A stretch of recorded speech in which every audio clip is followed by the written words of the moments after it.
ምስ ሬድዮ ረናይኹም ዘለኹም ዝኸበርኩም ሰማዕትና እዚ ሶሙናዊ ፍጻሜታት እዩ።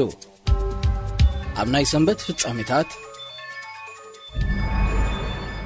ሕብረት ኤውሮጳ ንወደባት ኤርትራ ምስ ኢትዮጵያ ዘራኽብ መስመራት ጽርግያ ንምጽጋን ናይ 20 ሚልዮን ዩሮ ሓገዝ ሰሊዑ። ኮሚሽነር ኣህጉራዊ ምትሕግጋዝን ምዕባለን ሕብረት ኤውሮጳ ኔቨን ሚሚካ ኣብ ኤርትራ ድሕሪ ዘካየዶ ምብጻሕ እቲ ሕብረት ብራስለስ ካብ ዝርከብ ቤት ጽሕፈቱ ነዚ መግለጺ ውፅዮ።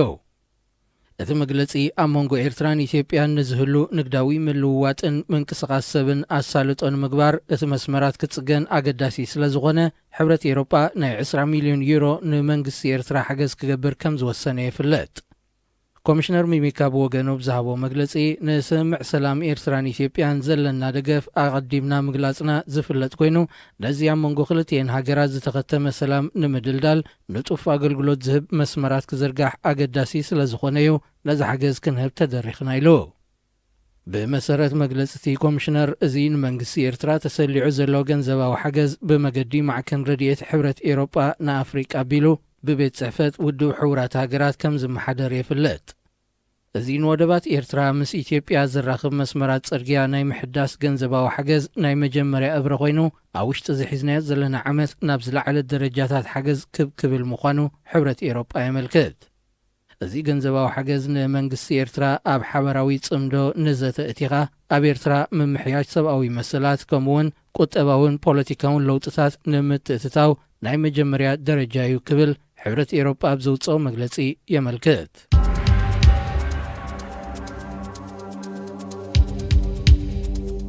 ሓላፊ ሰላያን ጸጥታን ሱዳን ኩሎም ሓይልታት ሰራዊት ሃገር ኣብ ጎኒ ፕሬዚደንት አልበሽር ከም ዘለዉ ገሊጹ። ንሱ ንሓለፍቲ ሰላያን ጸጥታን ሃገር ኣብ ዘካየዶ ኣኼባ ኣብ ሱዳን ፕሬዚደንት ዝቕየር ብሕጋዊ ምርጫ ጥራይ ክብል ድሕሪ ምግላጽ ሓይልታት ሰራዊት ኮኑ ኣባላት ጸጥታ ኣንጻር አልበሽር ዝካየድ ዘሎ ኣድማታት ደው ክብል ጻዕርታት ከካይዱ ጸዊዑ። ሳላሕ ዓብደላ ነዚ ዝገልጽ ዘሎ ማዕከናት ዜና ምዕረባውያን ሃገራት ፕሬዚደንት አልበሽር ብሰላም ስልጣኑ ገዲፉ ንሱ ፕሬዚደንት መሰጋገር መንግስቲ ክኸውን እዩ ዝብል ዜና ኣብ መሓላሊፈን ዝብል ወረ ኣብቲ ሃገር ብሰፊሑ ይወረ ኣብ ዘለወሉ እዋን እዩ። ኣብ ሱዳን ኣብ ዝካየድ ዘሎ ናይ ተቃውሞ ሰላማዊ ሰልፍታት ዛጊት ህይወት 31 ሰባት ወሲዱ ከም ዘሎ መንግስታዊ ጸብጻባት ሃገር የመልክት። እንተኾነ ሂማን ራይትስ ዎች ዝርከቦም ኣህጉራውያን ትካላት ቁጽሪ ምሁታት ብውሕዱ ልዕሊ 51 ከም ዝበጽሐ የመልክቱ። ኣብ ወርሒ ታሕሳስ ዝጀመረ ኣንጻር ፕሬዚደንት አልበሽር ዝቐንዐ ህዝባዊ ተቃውሞ ሱዳን በብእዋኑ ናብ መላእቲ ሃገር እናስፋሕፍሐ ይመጽእ ከም ዘሎ ይፍለጥ።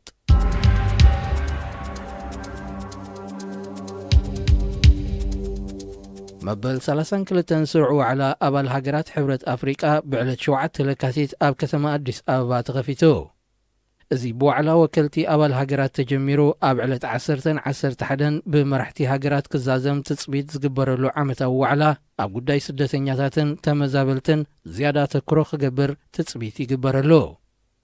ከም ዝፍለጥ ኣብ ዓለም ካብ ዝርከቡ ተመዛበልቲ እቶም 26 ሚታዊት ዜጋታት ኣብ ትሕቲ ሰሃራ ዝርከባ ሃገራት ኣፍሪቃ እዮም። ዩጋንዳ፣ ሱዳን፣ ኢትዮጵያን ከዓ ዝበዝሑ ስደተኛታት ዕቂበን ዘለዋ ሃገራት እየን።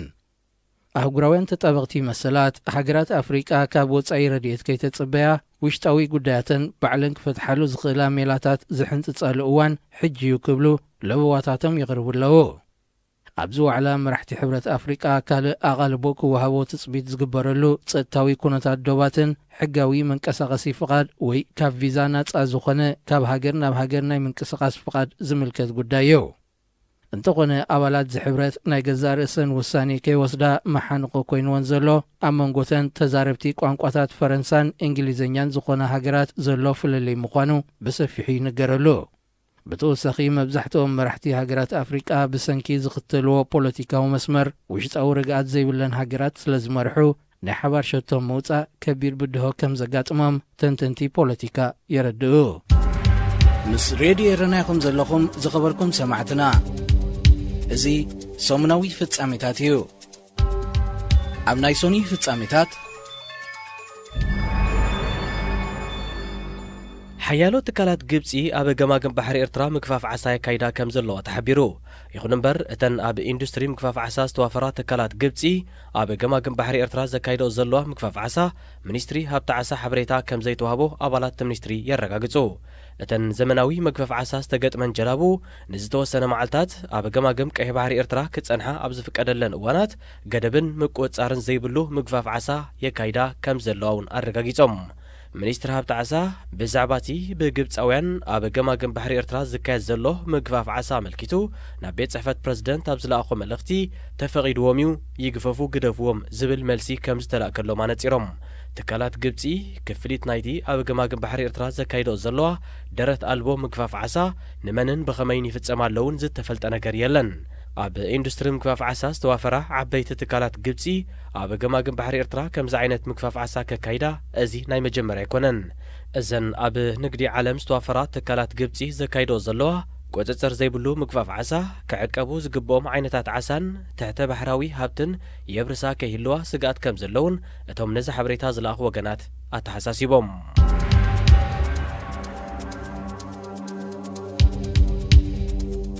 حلافي كيف الحساب منيستر قدات وصا إرترا نبر أتو برهان يماني أب إسرائيل زركب إمباسي إرترا فتسيمو مزبال متفا جنزب استحاز تأثيرو أتو برهاني نايتي أب إسرائيل زركب إمباسي إرترا حساب كتساري ناب تيل أبيف كيدو كوانتا نبره متفا تفتسيمو كنسو بزقبا كي حبره بمحلافو كم استأسريو أتيز بس حنا زينا زملكت أمباسادر إرترا بإسرائيل أتو تصفى مريم ودباشاي كابتوم أب إسرائيل زركبو إرتراوان زتأكب جنزب بمتفا بقدام النت كاب استأسرو أبالات منيستر وشتاو قداتيو حلافي حساب نايتي منيستر نبر أتو برهان يمان دما بدرجة صحفي ناب سعود عرب زركب إمباسي إرترا تمديبو كوانتا نبره تساحبيو تأثير زلو أب إسرائيل نإرتراوያን ገጢሞም ዘሎ ኩነታት ብምምዝማዝ ካብኣቶም ዝርከብ ገንዘብ ኣባላት ኤምባሲ ኤርትራ ንውልቃዊ ረብሓታቶም ከም ዝጥቀምሉ ብሰፊሑ ይዝረበልዩ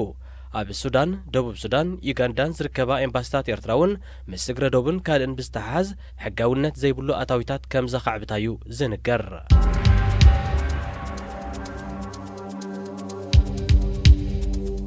ኣብ ኢትዮጵያ ቀጽሪ ቤት ጽሕፈት ሕብረት ኣፍሪቃ ሓወልቲ ንጉስ ሃይለ ስላሴ ታኒጹ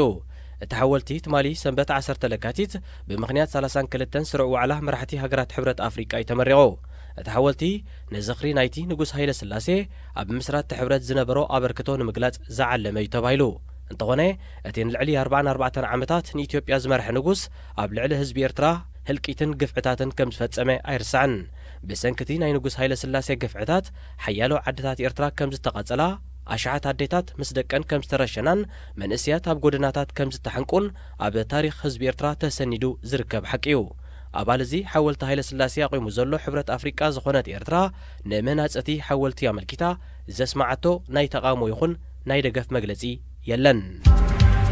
مس ريدي إيراناكم زلخم زخبركم سمعتنا ازي سومنا في التعميتاتيو أم ناي سولس في التعميتات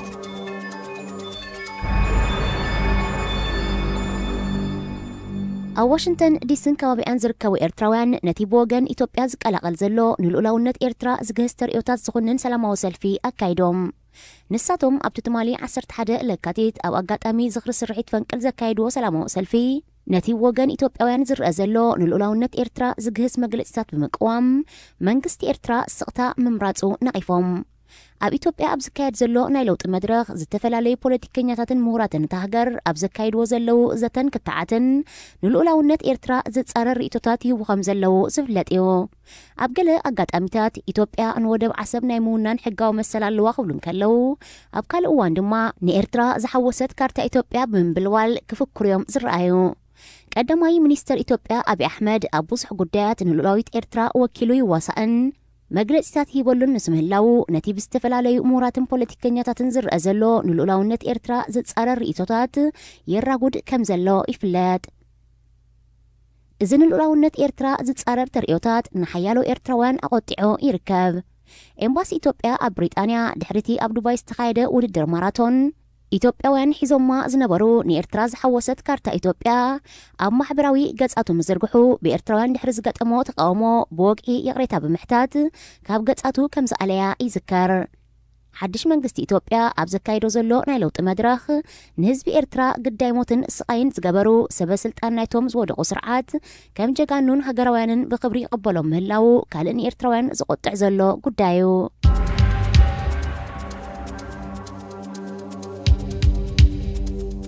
ብሚኒስተር ጉዳያት ወፃኢ ስደተኛታትን ሓተት ዕቁባን ጆን ኣሰልቦርን ዝምራሕ ላዕለዋይ ልኡኽ መንግስቲ ሉክዘምበርግ ካብ 11 ክሳብ 14 ለካቲት ኣብ ኤርትራን ኢትዮጵያን ክበጽሑ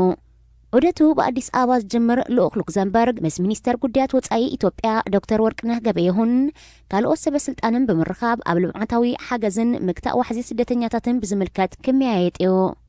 ምስ ኮሚሽነር ሕብረት አፍሪቃ ሙሳ ፋኪ ብምርኻብ ኣብ ጉዳይ ምግታእ ስደተኛታት በቲ ሕብረት ንዘሎ መደባት ክመያየጥሉ ምዃኖም ተፈሊጡሎ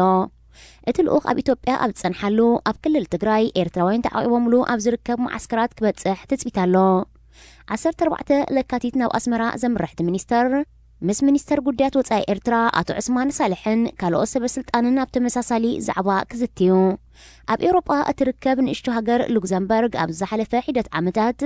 ምግታእ ዋሕዚ ስደተኛታት ኤርትራን ኢትዮጵያን ካብ ዝዓበዩ ኣርእስታታዮም ኮይኖም ጸኒሖም ኤርትራን ኢትዮጵያን ጀሚሮንኦ ዘለዋ ርክብ ዋሕዚ ስደተኛታት ክገትእ ሓያሎ ሃገራት ኤውሮጳ ተስፋ ኣንቢረን ኣለዋ ካብዚ ተስፋ ዝነቐለ ሓያሎ ሃገራት ኤውሮጳ ወኪላተን ናብ ኤርትራን ኢትዮጵያን ኣብ ምልኣኽ ይርከባ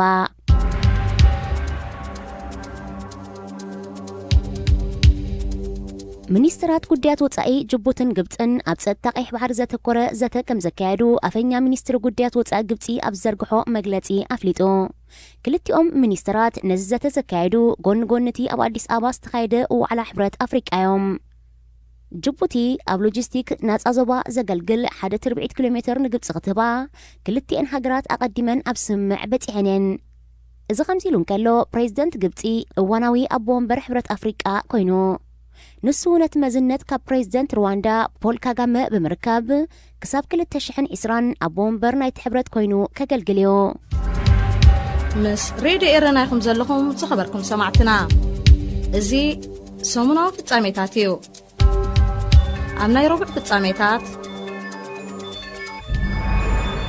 ብኣምባሳደር ኣርኣያ ደስታ ዝምራሕ ቋሚ ወኪል መንግስቲ ኤርትራ ብሕብረት ኣፍሪቃ ኣብ ምምራቕ ናይቲ ብሰንበት 10 ለካቲት ኣብ ኣዲስ ኣበባ ዝቆመ ሓወልቲ ንጉስ ሃይለ ስላሴ ተሳቲፉ ሓወልቲ ናይቲ ህዝብን ዓድታትን ኤርትራ ዘጽነተ መላኺ ንጉስ ሃይለ ስላሴ ኣብ ቀጽሪ ሕብረት ኣፍሪቃ ብወግዒ ኣብ ዝቆመሉ ንኤርትራ ብምውካል ኣምባሳደር ኣርኣያ ደስታ ሃብቶም ዘርኣይ ከምኡ ድማ ቢንያም በርሀ ዝተባሃሉ ቀዳሞት ጸሓፍትን ከም ዝተሳተፉ ዲፕሎማስያውያን ምንጭታት ኣረጋጊጾም ንምቋም ሓወልቲ ናይቲ ንፌደሬሽን ብምፍራስ ንኤርትራ ብሓይሊ ዝጎበጠን ንዝተላዕለ ተቃውሞ ንምጉዕጻጽ ድማ ዓድታትን ህዝብን ዘጽነተን ንጉስ ሃይለ ስላሴ ብወግዒ ክቃወም ዝግብኦ መንግስቲ ኤርትራ ኣብ ጽምብል ምምራቕ ወከልቲ ምልኣኹ ንባህሪ ናይቲ ብፕረዚደንት ኢሳያስ ዝምራሕ ዘሎ መንግስቲ ዘጉልሑ ክብሉ እቶም ዲፕሎማስኛታት ኣመልኪቶም ፕረዚደንት ኢሳያስ ክሳብ መወዳእታ ኣብ ስልጣን ዘጽንሖ ስልትን ስትራቴጂን ዳእምበር መሰረታዊ ክብርታት ህዝቢ ኤርትራን ዕላማ ዘካየዶ ቃልስን ዝግድሶ ከም ዘይኮነ ብዝያዳ ዘነጽረልና ኣጋጣሚ እዩ ክብሉ እውን ደምዲሞም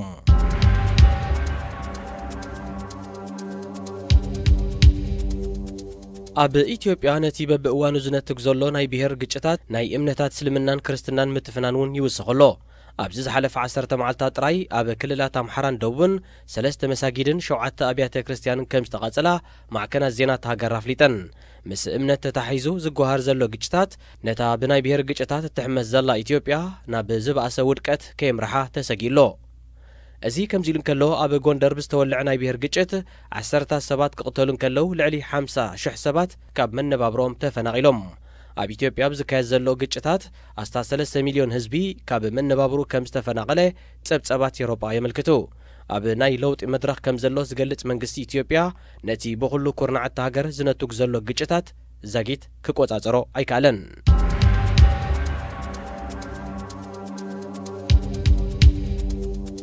ፕረዚደንት ሱዳን ዑመር ሓሰን አልበሽር ካብ ስልጣኑ ክእለ ጽውዕ ህዝባዊ ተቃውሞ ንኻልኣይ ወርሑ ኣብ ዝቕጽለሉ ዘሎ እዋን ሓይልታት ጸጥታ ሃገር 14 መምህራን ዩኒቨርሲቲ ከም ዝኣሰሩ ሮይተርስ ሓቢሩ እቶም መምህራን ሓድሽ ማዕበል ተቃውሞ ንምውዳብ ኣብ ቀጽሪ ዩኒቨርሲቲ ካርቱም ኣብ ዝተኣኻኸብሉ ትማሊ 12 ለካቲት እዮም ተኣሲሮም ብ19 ታሕሳስ ጀመረ ህዝባዊ ተቃውሞ ሱዳን ብደረጃ ሃገር ዝርከባ ናይ መምህራን ሓካይምን ካልኦት በርጌሳውያን ማሕበራትን ይሳተፉ ኣለዋ نهري واغاتات مسرتاين مغبتاتن كم ندادي زامسله حلقت نغراتن زبغسو حزباوي تقامو سودان ن30 عامታት ኣብ ስልጣን ዝርከብ ፕሬዝዳንት በሽር ከለዩ ዝጽውዕ ዘሎ ምስ ሬድዮ ኤረና ይኹም ዘለኹም ዝኸበርኩም ሰማዕትና እዚ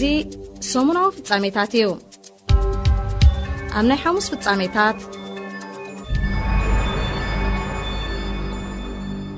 ኤርትራ ኣብቲ ካብ 15 ክሳብ 25 ነሓሰ ኣብ ፈረንሳ ዝካየድ ቅድድም ብሽክለታ ዙር ላቨኒር ክትሳተፍ ናይ ክብሪ ዕድመ ከም ዝቐረበላ ጋዜጣ ለኪፕ ኣፍሊጣ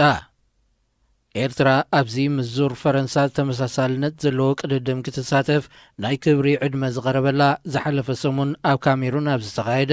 ዙር ሌስፖዋኽ ኣብ ዝተኻየደ ቅድድም ሃገራዊት ጋንታ መንስያት ቅድድም ብሽክለታ ኤርትራ ተዓዋቲት ብምዃና እዩ ኣብ ዝሓለፈ ዓመት ተዓዋቲት ናይቲ ኣብ ጋቦን ዝተኻየደ ዙር አሚሳ ቦንጎን ኣብ ካሜሩን ዝተኻየደ ቅድድም ብሽክለታ ትሕቲ 23 ዓመት ዙር ሌስፖዋኽን ዝኾነት ሩዋንዳ ኣብዚ ናይ ፈረንሳ ዙር ላቨኒር ናይ ክብሪ ዕድምቲ ኮይና ምውድዳር ኣይርስዕን ዙር ላቨኒር ምስቲ ኣብ ቅድድም ብሽክለታ ዓለም ብዕብየቱን ብዝሒ ተሳተፍቱን ኣብ ቀዳማይ ደረጃ ዝስራዕ ዙር ፈረንሳ ተመሳሳሊ ኮይኑ ኣብዚ ቅድድም ንምስታፍ ዕድል ዘይረኸቡ ጀመርትን ብጋንታ ዘይተሓቕፉ ናይ ውልቂ ተቐዳደምትን ዝሳተፍዎ እዩ ኣብ 2015 ኣብ ታሪክ ጸለምቲ ኣፍሪቃውያን ንመጀመርያ እዋኑ ክልተ ኤርትራውያን ተቐዳደምቲ ዳንኤል ተኽለሃይማኖትን ናትናኤል ብርሃንን ምስ ደቡብ ኣፍሪቃዊት ክለብ ዳይሜንሽን ዳታ ብምዃን ከም ዝተሳተፉ ይርስዕን ምስ ኣህጉራውያን ክለባት ይኹን ምስ ሃገራዊት ጋንታ ዝተሓቕፉ ኤርትራውያን ተቐዳደምቲ ብሽክለታ ብደረጃ ዓለም ቆላሕታ ረኺቦም ከም ዘለዉ ዝፍለጥ እዩ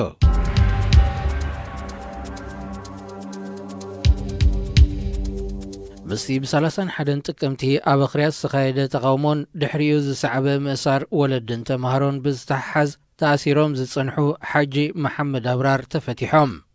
ኣብ ክሊ ዕድመ ሰብዓታት ዝርከቡ ሓጂ መሐመድ ኣብራር ድሕሪ ኣብ ኣኽርያ ዝተኻየደ ተቃውሞን ሓያሎ ወለዲ መምሃራንን ተምሃሮን ድሕሪ ምእሳሮም ኣብ መስጊድ አልኹላፋ አራሽዲን ኣብ ዘስምዕዎ መደረ ስርዓተ ህግደፍ ንዝወሰዶ ቆልዑን ኣዴታትን ናይ ምእሳር ስጉምቲ ብትሪ ዝነቐፉ ቦዮም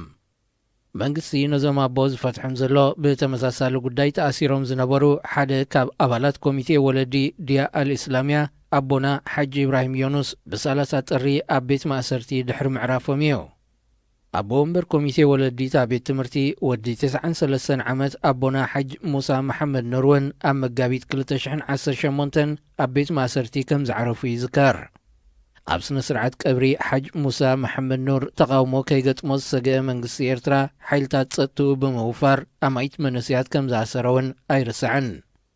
ምዝ ናይ ኣኽርያ ተቃውሞ ብዝተሓሓዝ ሓያሎ ወለዲ መምሃራንን ተምሃሮን ክሳብ ዝእዋን እዚ ተኣሲሮም ከም ዘለዉ ይፍለጥ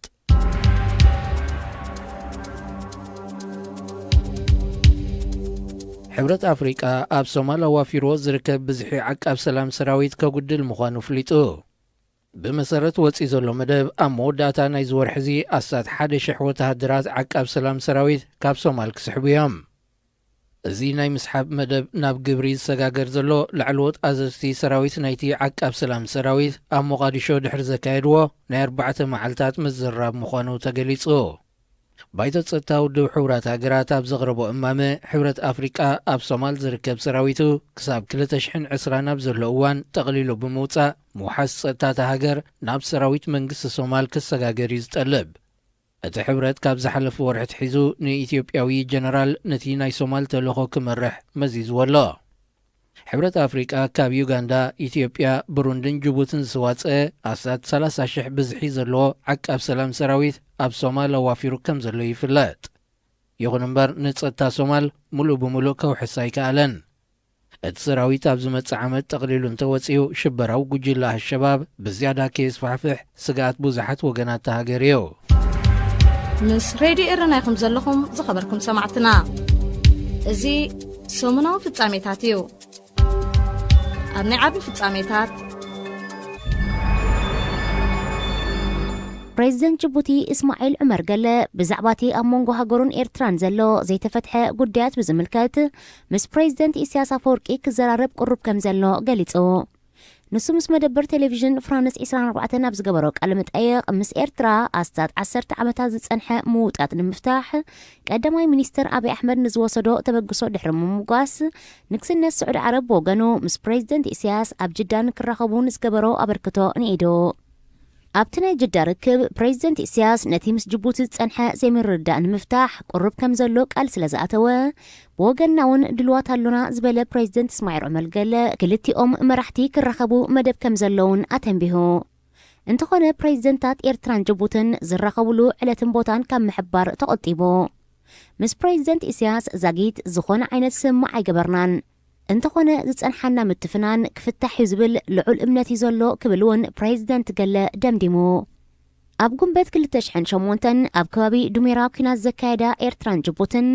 ብጉዳይ ምልውዋጥ ምሩኻትን ዋንነቲ ከባቢታትን ንልዕሊ 10 ዓመታት ክሰሓባ ምጽናሕን ዝፍለጥ እዩ ንክልቲአን ሃገራት ንምቅራብ ኣብ 2010 ብመንጎኝነት ቀጠር ዝተጀመረ ናይ ዕርቂ መስርሕ እወታዊ ውፅኢት ከይተረኽቦ ኣብ 2017 ከም ዝተቋረፀ ኣይርስዓን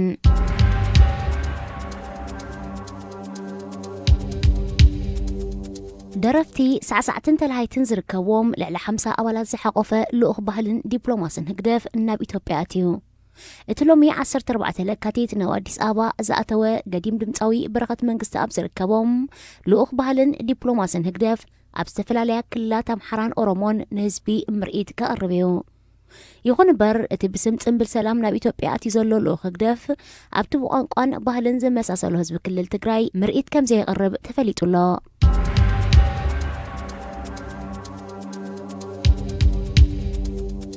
ፕሬዚደንት ክልል ኦሮሚያ አቶ ለማ መገርሳ ብምክንያት ጽምብል መበል 7 ምክልኻል ሃገር ምስ ህዝቢ ኣብ ዘካየዶ ዘተ መን ይፈልጥ ንመጻኢ ኣብ ደገ ባሕሪ ህልውና ይኸውን ክብል ዝሃቦ መግለጺ ኣብ ማሕበራዊ ሚድያታት ኤርትራን ኢትዮጵያን ኣዛራቢ ጉዳይ ኮይኑሎ አቶ ለማ መገርሳ ኢትዮጵያ ኣብ ደገ ባሕሪ ዘይብላ ክነሳ ስለምንታይ ሓይሊ ባሕሪ የድልያ ኣሎ ንዝብል ካብ ህዝቢ ዝቐርበሉ ሕቶ ኣብ ዝሃቦ መልሲዩ ነዝገሊጹ ንሱ ሓይሊ ባሕሪ ንምውናን ናይ ግድን ኣፍ ደገ ባሕሪ ኣየድልን ኣፍ ደገ ባሕሪ ዘይብለን ሓይሊ ባሕሪ ዝውንና ሃገራት ኣለዋ ድሕሪ ምባል ኣፍ ደገ ባሕሪ እንተዝህልወና ጽቡቕ እዩ ምናልባት እውን መን ይፈልጥ ንመጻኢ ህልወና ይኸውን ክብል መሊሱ መልሲ ናይዚ ሓደ ካብ ላዕለዎት ኣካላት መንግስቲ ኢትዮጵያ ናብ ምንታይ ዝዓለመ ምዃኑ ንጹር እኳ እንተዘይኮነ